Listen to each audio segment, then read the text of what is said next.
Teleamazonas presenta 24 horas con Gisela Bayona y Helen Quiñones.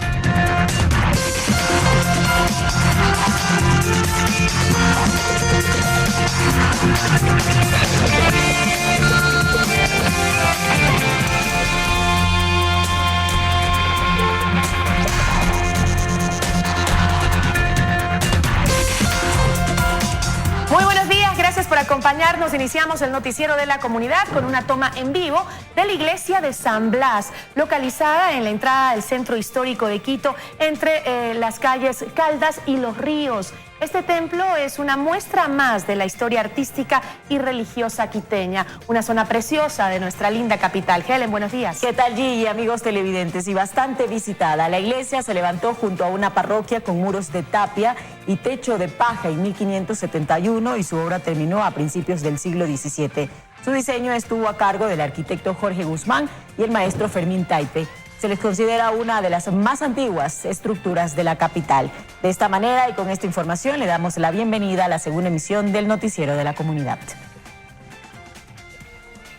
En una mañana bastante fría, Helen. Hace bastante frío en la capital. Días habíamos tenido una pequeña tregua. Sí, ayer estuvo soleadito el día, pero hoy otra vez parece que nos va a llover, así que abríguese bien. Vamos a empezar con los titulares. Hoy se firmará el Acuerdo Nacional por la Educación en medio de una gran deuda del Estado en temas como la calidad educativa, infraestructura y sobre todo en cuanto al manejo de los casos de abuso sexual dentro de los centros educativos. Estará con nosotros el ministro de Educación, Milton Luna Tamayo. Identificados y detenidos los miembros de una banda de asaltantes que mantenía aterrorizados a moradores y comerciantes del sur de Quito. Mírelos bien y si los identifica, ponga la denuncia, pues pese a que todos registran antecedentes penales, seguían libres y delinquiendo. Y en investigación previa, el caso del padre que pretendía vender a su hijo de solo 2 años a una red de pornografía infantil en Guayaquil. También es investigado el fiscal que realizó la audiencia y que no inició ningún proceso en contra del padre ni del sujeto que pretendía abusar del menor. Y también le contamos que seguimos recorriendo con nuestra compañera Fernanda Ceballos todos los barrios de la capital y hoy vamos a dar espacio a que la ciudadanía se entere sobre este proyecto muy bueno de Bájale al acoso en el transporte público. Importante campaña que se ejecuta en la capital. Fer, buenos días, cuéntanos. ¿Qué tal, Gisela, Helen y amigos televidentes? Muy buenos días. Así es, el Patronato San José promueve la campaña El acoso en el Metro no va. Como parte de esta campaña se realizarán esta mañana varias activaciones en varios puntos de la ciudad porque sabían que el 84% de personas que utilizan el transporte público son mujeres. Es por esto que es importante precautelar su seguridad mientras utilizan el transporte público. Nosotros más adelante estaremos ampliando esta información. Es necesario que la ciudadanía conozca cómo debe actuar ante una situación de esta que se sigue presentando en el transporte público y también en algunos escenarios. Y que este programa se extienda ahora también al Metro de Quito, que próximamente estará en funcionamiento en la capital. Importantísimo para que no exista en ningún transporte público acoso. Y eso también depende de la ciudadanía para que denuncie a los acosadores. Vamos a empezar con el detalle de la información. Le contamos que un incendio estructural consumió el segundo piso de una vivienda patrimonial en el sector de La Recoleta, en el centro sur de la capital. Pese a la magnitud del incendio, afortunadamente no se registraron heridos. Desde lejos se podía observar la magnitud del incendio. Es que las llamas en pocos minutos consumieron el segundo piso de una vivienda patrimonial, ubicada en las calles Maldonado y Portilla, en el centro sur de Quito.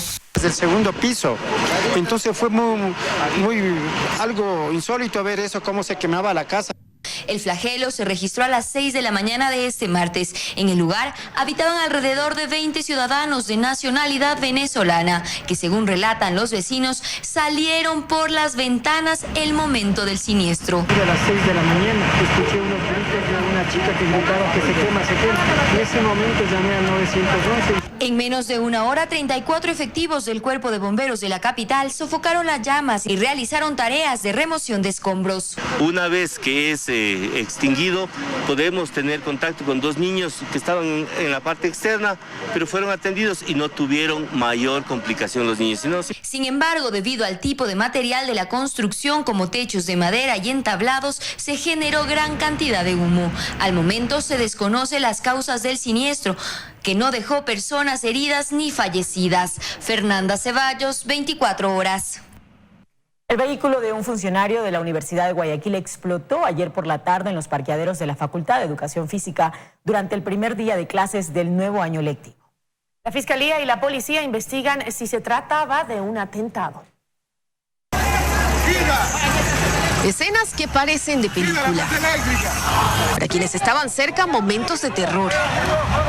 Y para quienes impartían y escuchaban clases en la Universidad de Guayaquil, donde esto ocurrió, minutos de confusión. Estábamos conversando con un compañero y cuando de pronto mi compañero dice fue un transformador. No, ñaño, le digo, eso no fue transformador, fue una bomba. Personal del Cuerpo de Bomberos acudió al sitio para controlar el fuego. Confirmó que se trataba de una explosión. Los indicios que se ven es el piso del vehículo completamente levantado, doblado todas las puertas laterales, nos hace presumir que se trata de una explosión. Pero, ¿quién la originó? Entiendo que esto está vinculado a una actitud de gente que no da la cara para amedrentar el trabajo limpio y transparente que viene realizando nuestra comisión. El propietario del vehículo objeto del atentado que quedó en estas condiciones es el doctor Rubén Barberán, quien es director de Bienestar Estudiantil de la universidad, parte de la comisión interventora. Nos encontramos con esta desagradable noticia que en la tarde de hoy ha ocurrido. El equipo de explosivos del Grupo de Intervención y Rescate y peritos de criminalística también llegaron al sitio para realizar las pericias respectivas, luego de las cuales se podrá corroborar si hubo o no un atentado terrorista. Puede ser producto de un artefacto explosivo. Eso no lo podemos verificar, certificar ni aseverar hasta que el equipo de explosivos nos dé una versión oficial. Mientras tanto, como anunció por Twitter la fiscal provincial del Guayas, Patricia Morán, una investigación de oficio se realizará. Hasta el momento no ha existido personas en el lugar que puedan haber observado algo. Únicamente es el guardia, que es el que va a tomarle la versión. Al tiempo que también se revisarán los videos de las cámaras de seguridad. El hecho dejó otro vehículo, el que estaba parqueado al lado, considerablemente afectado. La propietaria es Olga María Monroy, también funcionaria desde hace 21 años del Departamento de Bienestar Estudiantil, quien relató el horrible momento que pasó. Escuchamos una explosión tan fuerte que hasta los vidrios de la parte del edificio adentro cayeron, todos salieron corriendo y cuando vimos ya comenzaron las llamas. José María Heredia, 24 horas.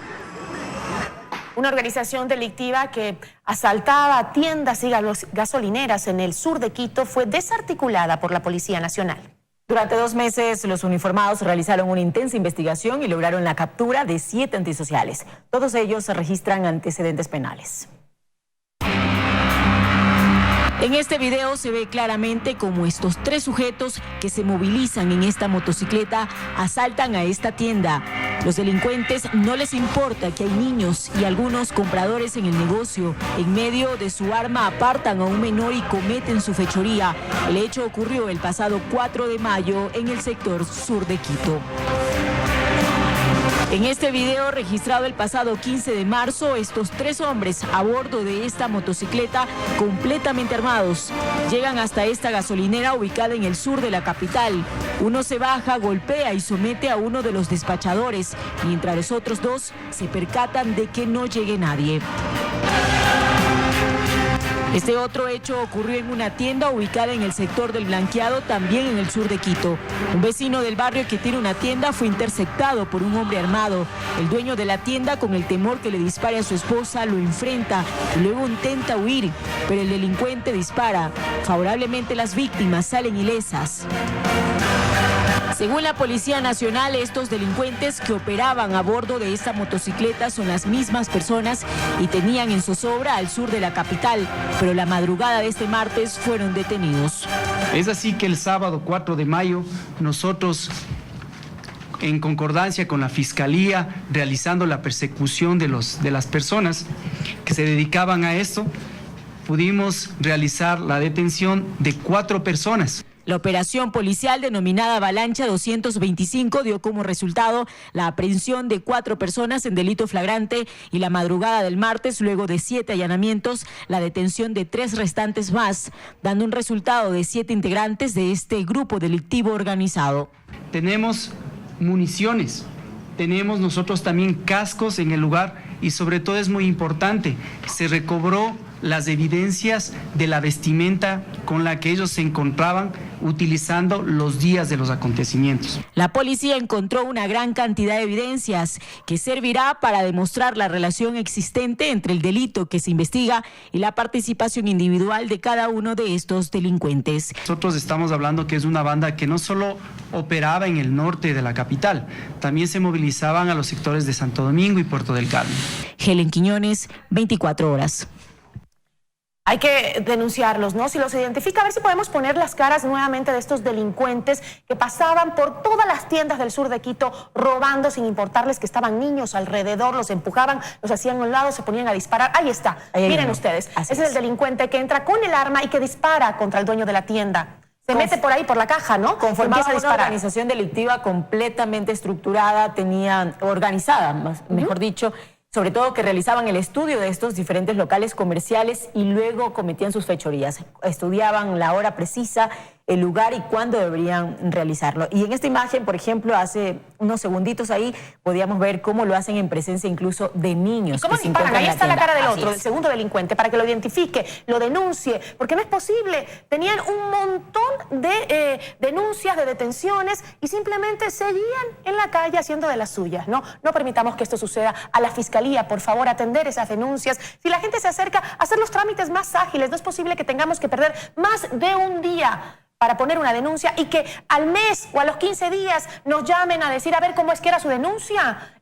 ¿Tiene fotos? ¿Tiene evidencias? No, por favor, así no podemos seguir. Es el momento de cambiar. Debe haber una articulación entre la Fiscalía, la Policía Nacional y también los ciudadanos que deben realizar su parte. Ahí está el tercero, esa es la fotografía. Si usted lo reconoce, por favor acérquese a la Fiscalía para que ponga la denuncia y estas personas no vuelvan a salir a las calles a delinquir.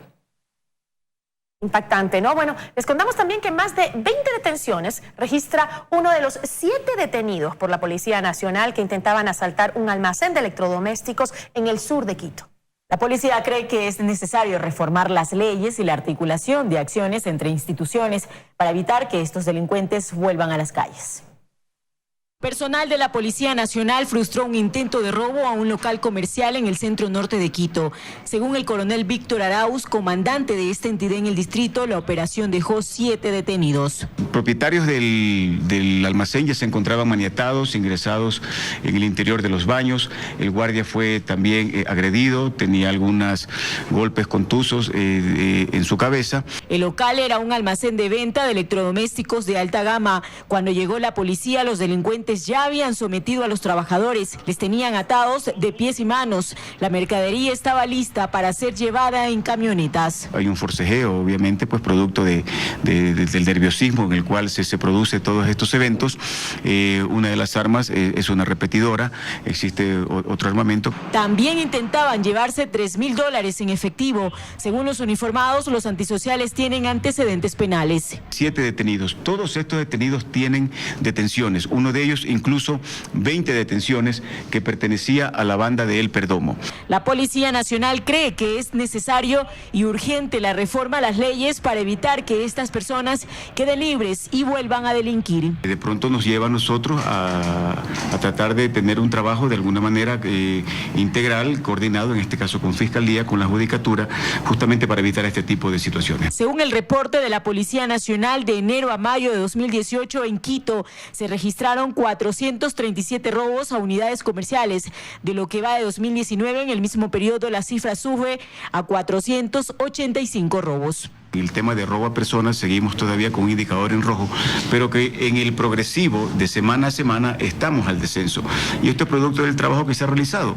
Los ciudadanos aprendidos que se estima han participado en otros robos a locales en Quito fueron llevados a flagrancia para los trámites de ley. Helen Quiñones, 24 horas.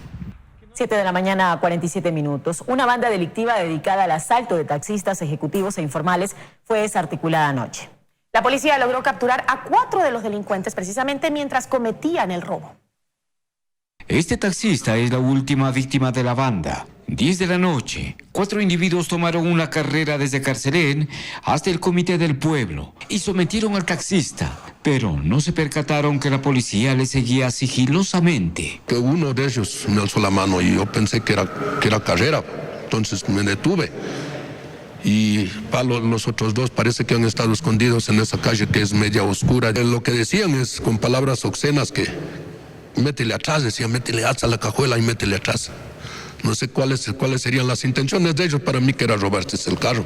Hemos venido realizando las respectivas investigaciones en coordinación con la Fiscalía para poder desarticular una organización que se encontraba dedicada al robo de personas en la modalidad de taxis informales, taxis ejecutivos, que eran abordadas las personas, las víctimas, para posterior ser sometidas por los antisociales. Los antisociales ya habían robado antes en Carcelén. La banda de delincuentes estaba operando ya hace algún tiempo.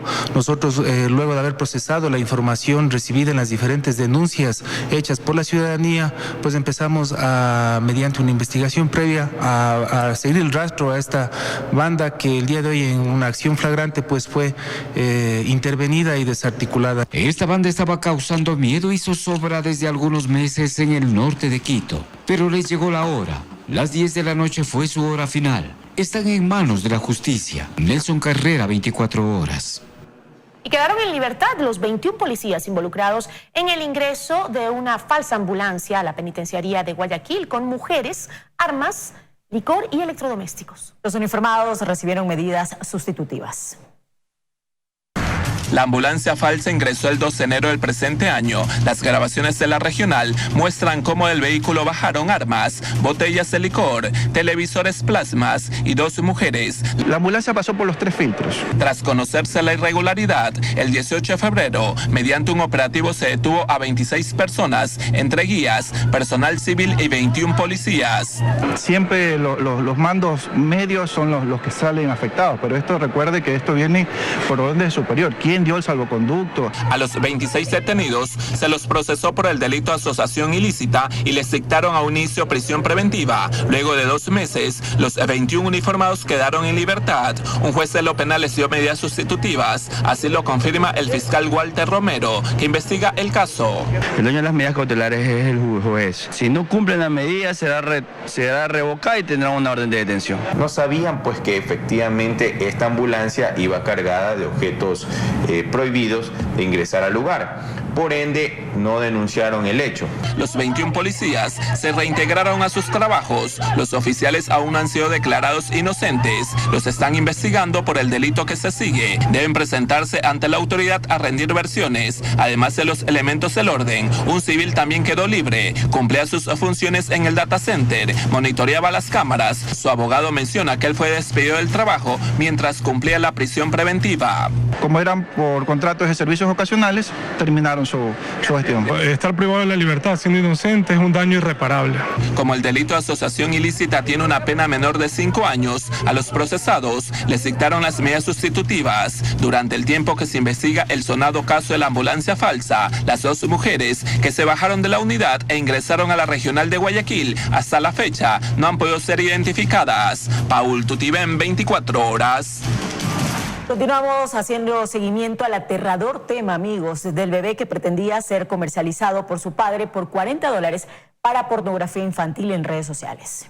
Se buscó también al fiscal que realizó la audiencia y que no inició ningún proceso en contra del padre ni del sujeto que pretendía abusar del menor. El caso está en investigación previa. La mañana de este martes buscamos al fiscal Freddy Toala, quien realizó la audiencia de calificación de flagrancia contra los 2 sujetos que estaban negociando al bebé de 1 año 8 meses. Lo encontramos en la unidad judicial Albán Borja y nos dijo: en la cámara. Sin embargo, insistimos al fiscal Toala para conocer bajo qué concepto legal no pidió prisión preventiva para Brian Moreno y Ronald Yumagle, pese a que el fiscal Roberto Franco, a quien se presentó el caso en primera instancia, calificó la flagrancia por el delito de explotación sexual a personas, tipificado en el artículo 100 del Código Orgánico Integral Penal. El ilícito, cuando es contra menores de edad, es sancionado con pena privativa de libertad de 16 a 19 años, pero el fiscal Toala no inició ningún proceso. Bueno, ustedes han observado que el fiscal que realizó la audiencia no ha querido pronunciarse. Sin embargo, en una de las salas de esa dependencia judicial, aquí en Albán Borja, me ha manifestado que él nunca leyó los mensajes que en primera instancia el fiscal que recibió el caso aseguró en los que estos 2 sujetos estaban comercializando al menor de edad y el tiempo que pedía el hombre del cyber para poder saciar sus bajos instintos con el pequeño. Mientras el sargento de la DINAPEN que estuvo en la audiencia confirma. Exactamente por lo que hizo la audiencia, ¿vio los mensajes? También verificó asunto de que los dos señores mantenían una comunicación hace mucho tiempo. Estaban negociando el precio del niño y eso el padre estaba consintiendo. Por ejemplo, la persona que quería al niño para la explotación sexual, hacerle sus maldades, decía que solamente lo iba a acariciar, lo iba a manosear, no lo iba a hacer sufrir. Y el padre le decía, ¿y qué tiempo lo vas a tener? Máximo 10 minutos. Y en esos 10 minutos supuestamente él hacía todas sus cochinadas. Era su propio hijo, es una cosa totalmente execrable, una cosa inaguantable que no se podía soportar. Una repugnancia ante este hecho. Es evidente que un infante está corriendo peligro. El niño, lógicamente, fue entregado a su mamá. Pero como INAPEC no queda el peligro de que si está defendiendo al hombre, que está comercializando a su hijo, se queda con ese hombre y el niño está en ese hogar, ¿no es un hogar en riesgo? Lógicamente, implica la situación de riesgo. Nosotros vamos a canalizar también con lo que es en este caso, con el mismo juzgado, a fin de que se realice una investigación al entorno familiar del niño. ¿Qué se va a realizar ahora? Exactamente, yo como fui el policía aprensor, voy a pedir todo lo que se le está manifestando. ¿Qué va a pedir? Justamente lo principal es la verificación, la explotación de ese teléfono celular, donde que hay el contenido en el cual Policía Nacional y nosotros como INAPEC actuamos. ¿Y en cuanto al niño? En cuanto al niño, también hacer lo que la verificación del entorno familiar a fin de que se le asista en los derechos de que el niño no esté ante una situación de riesgo. Llámese el término, pero ya dependerá de lo que la autoridad, una vez que conozca, decida y actúe en beneficio de los derechos del niño. La tarde de este martes, el fiscal Freddy Toala finalmente nos iba a conceder una entrevista, que luego canceló. Catalina García, 24 horas. Y un nuevo asesinato se produjo en la cárcel de La Tacunga. Un reo fue asesinado con varias puñaladas frente a guías penitenciarios. El hecho quedó grabado. El ataque fue grabado con un celular por un interno desde una celda alta. En las imágenes se observa a alias Negro Jesse cuando salía del policlínico en custodia de dos guías. En un descuido fue interceptado por dos reos. Los PPLs comenzaron a atacarlo con un arma blanca. Aproximadamente le propinaron 10 puñaladas en varias partes del cuerpo. Las más profundas fueron en el pecho y el cuello. Por las graves heridas, el Negro Jesse cae al piso y en cuestión de segundos falleció. El asesinato ocurrió en presencia de 15 reclusos y 2 agentes de seguridad penitenciaria, guías que no pudieron evitar el crimen. Los agresores inmediatamente fueron identificados como José Luis Reina Lozada y Ariel Ricardo Carrera Córdoba, ambos sentenciados por asesinato, quienes fueron aislados luego del suceso. El motivo del asesinato habría sido por un presunto ajuste de cuentas y pugnas de poder entre las organizaciones delictivas de alias Cubano y Los Choneros. Darwin Eddie Corozo Camacho, conocido en el bajo mundo como Negro Jesse, era considerado uno de los sujetos más peligrosos de Guayaquil. Fue asesinado en la cárcel de La Tacunga, donde estaba recluido. Su última detención se dio el 1 de noviembre del 2017, involucrado en el intento de asalto a un blindado en el centro de Guayaquil, suceso que dejó 3 personas muertas. Alias Negro Jesse registraba 13 antecedentes penales. En una ocasión le dieron libertad condicionada y se movilizaba con un grillete electrónico en uno de sus tobillos. Paul Tutibén, 24 horas. Cambiamos de ámbito informativo y les contamos que el programa Bájale al acoso que ejecuta el Patronato Municipal San José ha dado resultados. Con él precisamente se busca reducir los casos de acoso en el transporte público. Ahora las autoridades de esta institución buscan promover la campaña El acoso no va en metro. Fernanda Ceballos está junto a la presidenta del patronato, María Fernanda Pacheco, y nos cuenta más detalles de lo que se está haciendo a esta hora justamente con esta iniciativa. ¿Qué tal, Fer? ¿Cómo estás?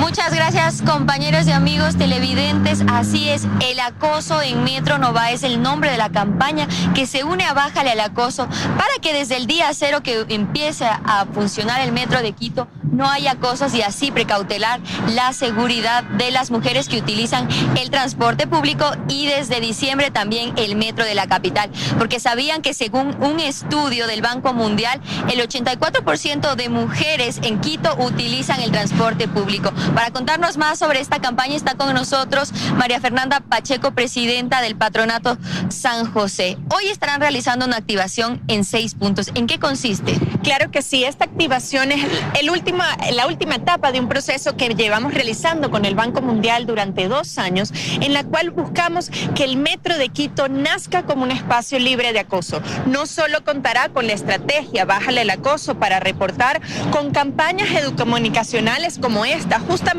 para concientizar que el Metro de Quito va a ser libre de acoso, pero también algo muy importante es que existirán oportunidades laborales en todos los niveles de la operación de metro para hombres y mujeres en igualdad de condiciones. Es importante mencionar algunas de las cifras de esta campaña Bájale al acoso, que lleva 2 años. Se dice que ha disminuido el acoso en el transporte público en un 34%. Se ha disminuido en un 34.5%, exactamente. Estamos profundamente orgullosos de esto. Consideramos que si continúa este mismo empuje y esfuerzo por parte de la próxima administración para erradicar y disminuir el acoso en el transporte público, en 2 años lograremos hablar de un transporte libre de acoso. Esto genera no solo igualdad de condiciones, oportunidades de desarrollo, pero también dignifica a la ciudad. Hablar de Quito como la única ciudad en Latinoamérica que se presente como libre de acoso. Es importante también que el compromiso sea desde la ciudadanía. También importante contarles cómo funciona esto. Si alguien ve alguna cosa extraña en el transporte público o es víctima de acoso, se debe comunicar directamente con un mensaje de texto al 6367.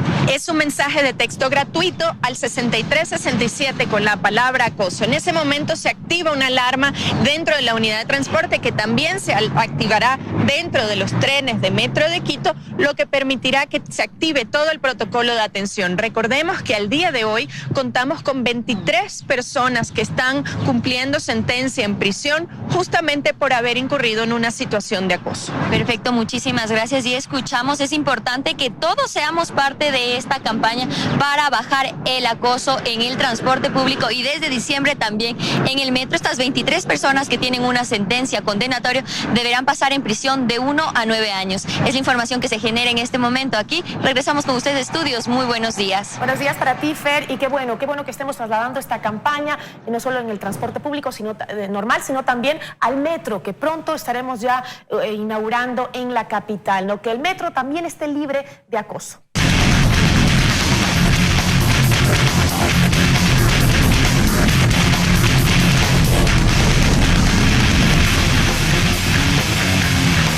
Amigos, gracias por informarse junto a nosotros. Un estudiante del Colegio Militar Eloy Alfaro fue retirado de esa institución educativa para precautelar su seguridad. Esto después de ser víctima de un presunto abuso sexual. Por este caso, el Centro de Estudios está intervenido. Denis, de nombre protegido, de 8 años de edad, está estudiando en casa. Él no se siente seguro en su escuela. Por el momento está estudiando en casa. ¿Por qué? Porque quizá la comunidad no está ofreciendo un lugar seguro, ¿no es cierto?, protector. Esta medida de protección nace de la denuncia que hace la madre de Denis a la Junta de Protección de Derechos, la que crea la comisión interventora, y el niño les dice: Él refiere que no es el único, que pueden haber otros niños. Unos 10 niños habrían abusado sexualmente de Denis. La comisión está investigando este hecho. No sabemos si es que se trata de un par, quien ha sido el ofensor sexual, o quizá un adulto.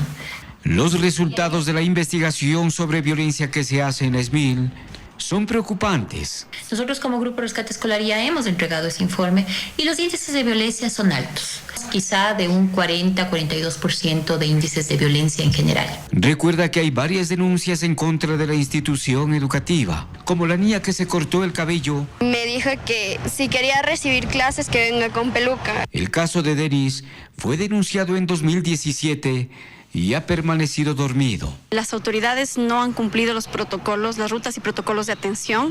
No es la primera vez que sucede, hay varios casos de esta misma naturaleza. La comisión interventora está compuesta por varios grupos que defienden los derechos de los niños y adolescentes. También lo integra el Ministerio de Educación. El ministro Luna, Milton Luna, tiene la voluntad política de investigar este hecho, llegar efectivamente a las últimas consecuencias en estos temas. Partiendo de este caso, se espera crear un modelo para abordar todo tipo de violencia en las entidades educativas del país. Nelson Carrera, 24 horas. Justamente hablando del tema de educación, el día de hoy se va a firmar y arranca el Acuerdo Nacional por la Educación, una concertación entre el sector público y la sociedad civil que tiene como propósito construir propuestas de política pública para la educación ecuatoriana para los próximos 10 años. Una iniciativa que se da en medio de una gran deuda con la educación, principalmente en ámbitos como la calidad educativa, la infraestructura y sobre todo lo que veíamos, el manejo eficiente y digno de los casos de abuso sexual a niños y adolescentes en nuestras escuelas y colegios. Nos acompaña esta mañana el ministro de Educación, Milton Luna Tamayo, con quien conversamos sobre el tema. Ministro, siempre es un gusto que nos acompañe. Buenos días. Muchas gracias, Gisela. Cuéntenos, ¿qué contiene? ¿Cuáles son las propuestas de este acuerdo por la educación justamente para alcanzar esos cambios en la calidad de la educación principalmente?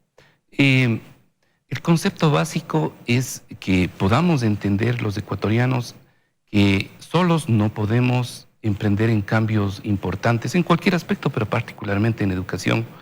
Aquí tal vez es muy fácil para un padre o madre de familia entender que si yo no me comprometo con la educación de mis hijos y hago una alianza con el establecimiento, es muy difícil que mi hijo, mi hija aprenda.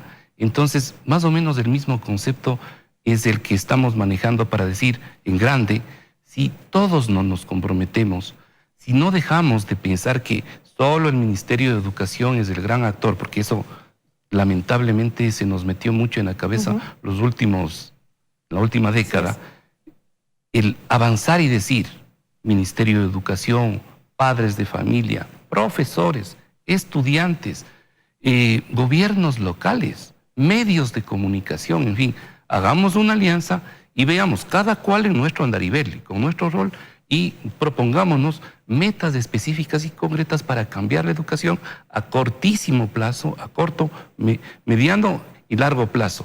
Tenemos una meta del 2030 ciertamente que nos va a medir porque nos enmarcamos en el gran acuerdo nacional que ha propuesto el presidente de la República, dirigido operativamente por el vicepresidente.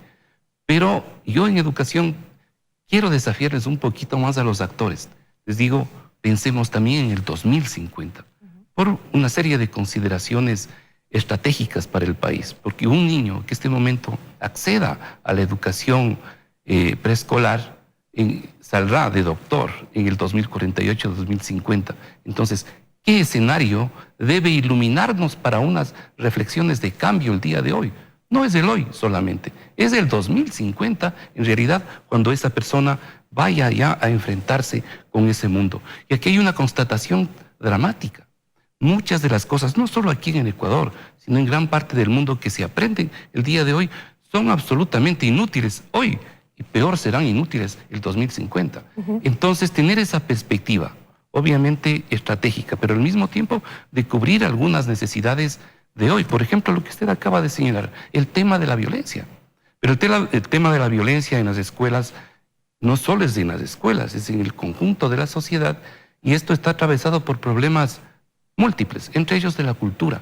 Pero hay una deuda o un arrastre o una herencia del pasado. Es el patriarcalismo, es el machismo, es el autoritarismo. Esa es la base de la violencia. La educación tiene que intervenir efectivamente para modificar estos patrones culturales. Hay un trabajo intenso que hay que hacer definitivamente en el ámbito de la educación y, como usted dice, con el apoyo de la sociedad. Sé que se viene trabajando ya desde hace algún tiempo con este proceso por el acuerdo al que queremos llegar para la educación nacional. Se formaron 4, creo, mesas de trabajo con temas específicos cada una. ¿Cuáles son los proyectos? ¿Cuáles son las ideas o las metas que se quiere alcanzar en cada uno de estos sectores? Hay, este momento, en educación, como usted bien señala, han venido trabajando desde la sociedad civil y con la intervención, obviamente, del Ministerio de Educación, 4 mesas y se van a crear otras más. Una es para pensar el concepto de calidad de la educación.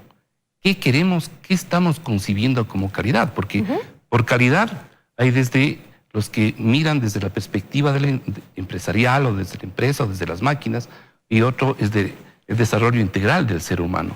Pongámonos de acuerdo en qué concepto de calidad queremos en educación en el país. Y para esto tenemos que pensar qué país queremos y qué ciudadanos queremos para ese país.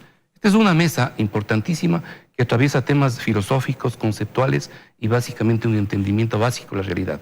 Nosotros desde el Ministerio de Educación tenemos nuestra propuesta que la hemos denominado Nueva Escuela.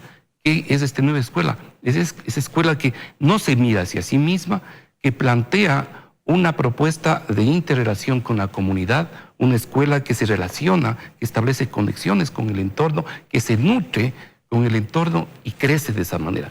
Desde esta perspectiva se va a lograr una educación de mayor pertinencia. Entonces, este es un punto.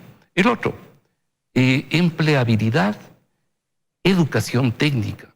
Uno de los gravísimos problemas, Gisela, que hemos visto en los últimos tiempos, es esto de la enorme cantidad de gente que no accede a la universidad, y ese es otro problema adicional, y que se queda afuera.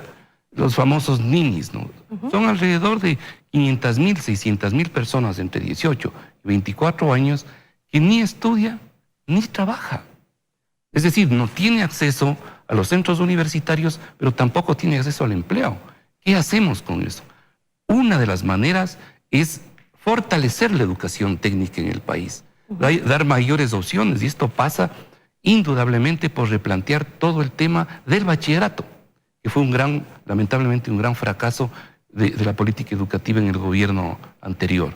Esto significa replantearnos el bachillerato y particularmente el bachillerato técnico en el país. Esto le brindará a los chicos seguramente más opciones que solamente la universidad, más opciones incluso de empleabilidad rápida, y en esto obviamente tienen que integrarse en un debate y una discusión los empresarios.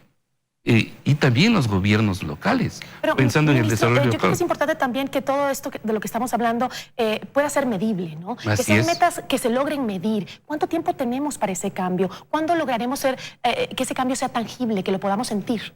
Por ejemplo, nosotros hemos dicho, para poner ya y cuantificar algunas metas, queremos hacer una transformación iniciando por el sector rural este año.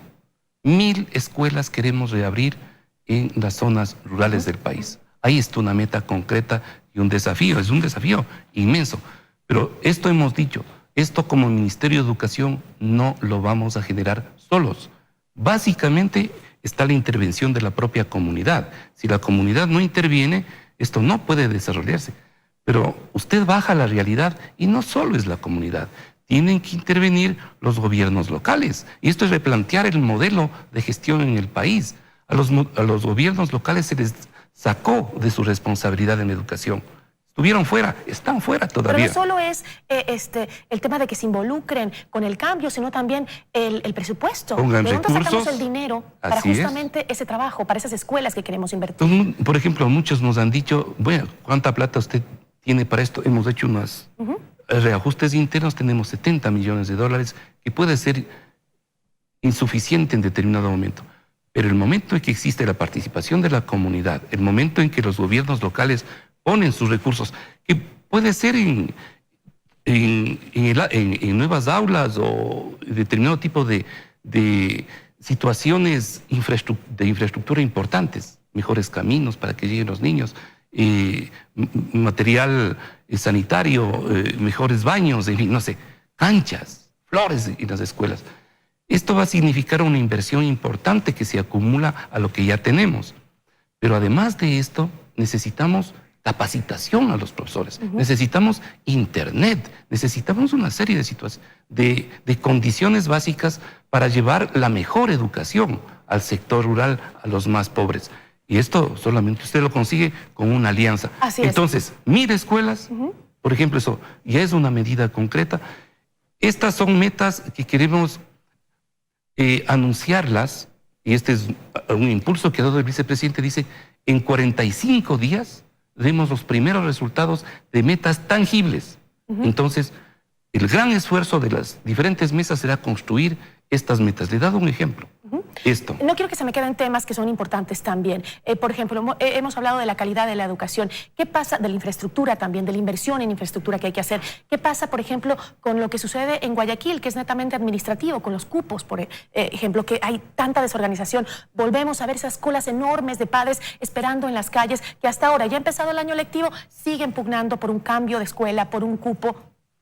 Ahí hemos implementado varias medidas, ¿no? Porque es múltiple el fenómeno, ¿no? Uno, obviamente, ajustes internos dentro de la maquinaria del Ministerio de Educación.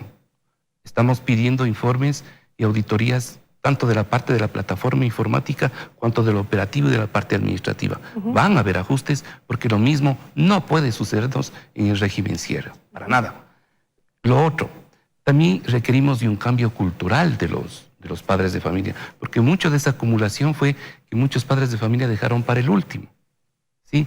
Y lo otro, que los padres de familia con justa razón quieren que sus hijos tengan cupos en los colegios emblemáticos o los colegios que ellos creen que son los mejores. De hecho, esos colegios se copan en cupos casi inmediatamente.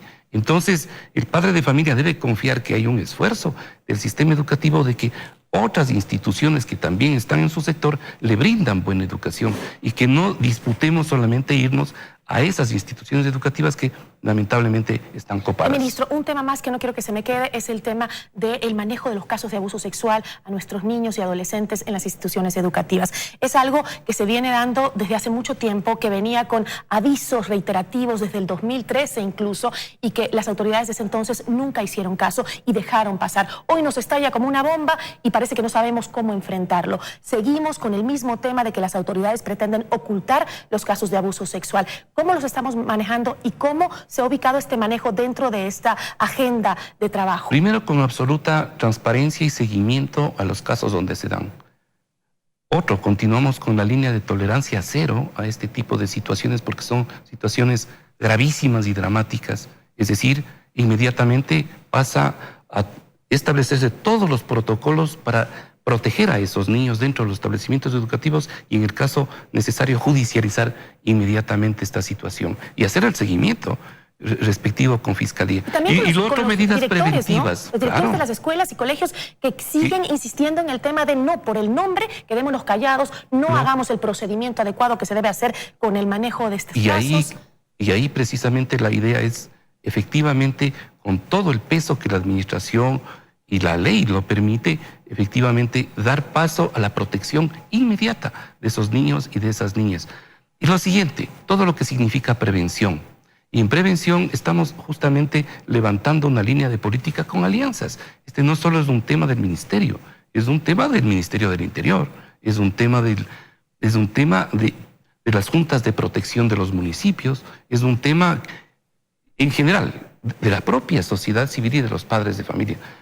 Pero es un tema de la violencia y de otros temas de violencia graves que no solo se dan dentro de los establecimientos, sino que se dan fuera de los establecimientos. Por ejemplo, el microtráfico, que se puede dar dentro, pero efectivamente se está traficando fuera. Aquí se necesita de una decisión y una alianza entre el Ministerio del Interior y los alcaldes, por ejemplo, y obviamente los rectores y el sistema educativo. Esa idea la estamos ya, a propósito de los nuevos alcaldes y prefectos, vamos a convocar a una mesa de trabajo inmediata en todos los cantones respectivos para efectivamente constituir estas mesas de gestión que permitan establecer una política coordinada, cada cual con sus roles respectivos, y esto ayudará también el acuerdo nacional. Y aquí, por ejemplo, puede darse ya un acuerdo casi inmediato. ¿Qué hacemos para trabajar en los temas de violencia respecto a acciones que permitan el control de la violencia y el microtráfico? Entonces, yo creo que es un buen momento y este buen momento debemos aprovecharlo para sacar adelante al país. Hoy lanzamos nuestro acuerdo, que es el inicio. Vamos hacia un acuerdo. Esa sería la idea.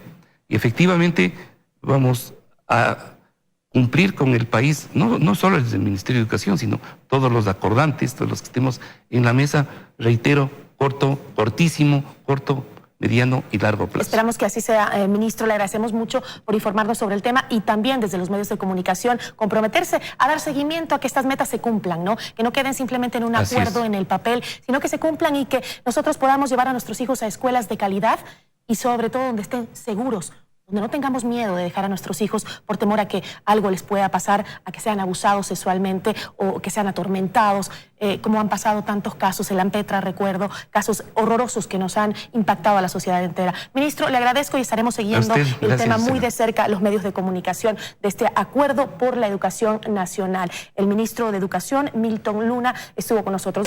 Seguimos informando en 24 horas. Vocales del Consejo Nacional Electoral detectaron indicios de doble contabilidad durante la campaña presidencial de Alianza País en 2013. Aseguran que aún tienen tiempo para analizar los aportes hechos a ese movimiento antes de que prescriban y piden una auditoría. El anuncio lo realizaron 2 de los 5 vocales del Consejo Nacional Electoral tras las denuncias vinculadas al caso Arroz Verde. Al analizar 5 documentos del movimiento político Alianza País respecto a los fondos de campaña para el binomio presidencial en 2013, aseguran hay inconsistencias que derivan en indicios de una doble contabilidad en la organización política. Es altamente sospechosa que toda la campaña mediática del binomio Correa-Glass en 2013 haya costado solo $1.160.000, de acuerdo a lo reportado por el mismo movimiento. Gran subordinación que existió por parte de administraciones anteriores del Consejo Nacional Electoral respecto a no juzgar en forma eficiente las cuentas. En la documentación constan 177 contribuyentes a la campaña electoral de la lista 35. Con estos antecedentes solicitarán al Pleno del CNE se inicie un examen de contabilidad de los gastos electorales de este movimiento. No es posible detenernos frente a un hecho tan real como el que tenemos y que está en nuestras manos y en nuestra competencia. Tenemos que denunciarlo. Señalan que aunque el Código de la Democracia determina 5 años para poder analizar los aportes, aún cuentan con tiempo suficiente. El cierre de las cuentas relacionadas con la campaña presidencial realizada por la administración de Juan Carlos Pozo fue en abril del 2015. Esto significa que nosotros estamos en plena vigencia. Por su parte, Contraloría anunció el inicio de un examen especial al proceso de juzgamiento del fondo partidario de Alianza País entre el 1 de enero de 2013 y el 31 de diciembre de 2018. En Quito, Daniela Valencia, 24 horas. Por cerca de 3 años, la Corte Constitucional, donde Pamela Martínez era vicepresidenta, pagó $13.000 mensuales por el alquiler del edificio al Colegio de Abogados de Guayaquil, organismo que preside su esposo, Jimmy Salazar. Los socios del gremio piden que se audite su administración. En el mismo edificio en el que hoy vemos una leyenda que identifica al Colegio de Abogados del Guayas y más arriba una fotografía algo borrosa de la ex jueza de la Corte Constitucional Pamela Martínez y de su esposo, el presidente del colegio Jimmy Salazar, funcionó durante cerca de 3 años el máximo organismo de justicia constitucional de nuestro país, la Corte Constitucional. $13.000 mensuales pagaba la Corte donde Martínez era vicepresidenta, al organismo en el que su esposo era presidente. En el portal web de la Corte ya no aparece el convenio estipulado entre ambos, pero conocemos que fue firmado en julio del 2016 por Alfredo Ruiz, expresidente del organismo, y por Jimmy Salazar, presidente del colegio. Y estuvo vigente hasta febrero de este año, cuando la nueva Corte eliminó el convenio. Es decir, por arriendo durante 31 meses. La Corte Constitucional pagó $403.000. Convenio que era un misterio para todo el mundo, así como son las cuentas. Los agremiados del colegio aseguran que este tema no les sorprende. Más se cristalizó cuando esta persona comenzó a hacer sus campañas electorales. Según el analista Andrés Seminario, para crear un movimiento político la inversión necesaria es muy grande. Pero esto no lo haces con $100.000. Ni lo haces con un sueldo básico. Sin contar que el movimiento tiene cobertura nacional. Jimmy Salazar participó como candidato a la prefectura del Guayas en las últimas elecciones y alcanzó menos de 35.000 votos. Aquellos que han aparecido con casa de $500.000, aquellos que tienen vehículos de lujo, antes andaban en bicicleta o a pie, ahora tienen yates. Hablan de botes que aseguran están en un terreno esquinero en la ciudadela ferroviaria en Guayaquil. Precisamente acorde a esas indicaciones, encontramos estos botes. En el Colegio de Abogados hay claramente dos grupos, quienes piden una asamblea para concretar la salida de Jimmy Salazar del Colegio de Abogados y quienes en cambio apoyan su gestión y se encontraban reunidos en directorio en el edificio, sin permitir el ingreso a nadie. ¿Se encuentra el señor Jimmy Salazar aquí? No tengo conocimiento. Pero sí está el doctor aquí. Aquí estamos nosotros para apoyar. En el documento en el que Jimmy Salazar, como presidente del Colegio de Abogados, rechaza la detención de su esposa, asegura que lo que se está haciendo es sacrificar a víctimas inocentes por venganzas políticas. Nosotros hoy intentamos hablar nuevamente con él, pero no obtuvimos respuesta. No contestó ni nuestras llamadas ni nuestros mensajes. Dayana Monroy, 24 horas. La Secretaría de Comunicación de la Asamblea Nacional aclara la adjudicación de un contrato de publicidad y promoción por $312,000 entregado a una exfuncionaria legislativa. Las críticas afloran.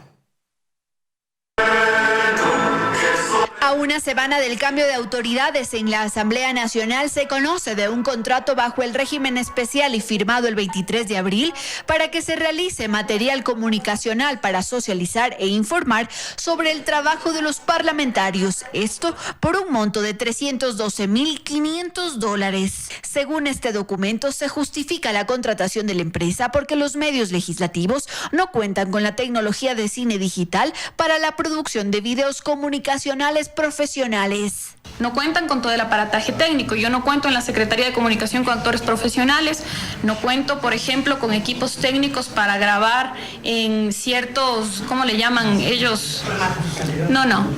Formatos, pero sitios, cuando sales a grabar en sitios, ¿no? Locaciones, en el mar, en cuestiones así.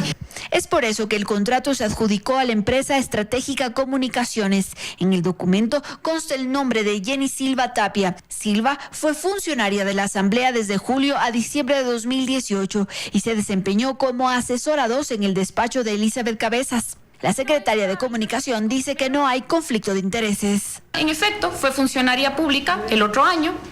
Es parte de una compañía limitada, pero no hay ningún conflicto de intereses. El contrato fue cuestionado por los legisladores, pues sostienen que se da en época de austeridad. Es totalmente impresentable. Una cantidad de esa naturaleza bien podría ser invertida, no sé, en los equipos de la Asamblea Nacional. Creo que aquí hay un canal legislativo.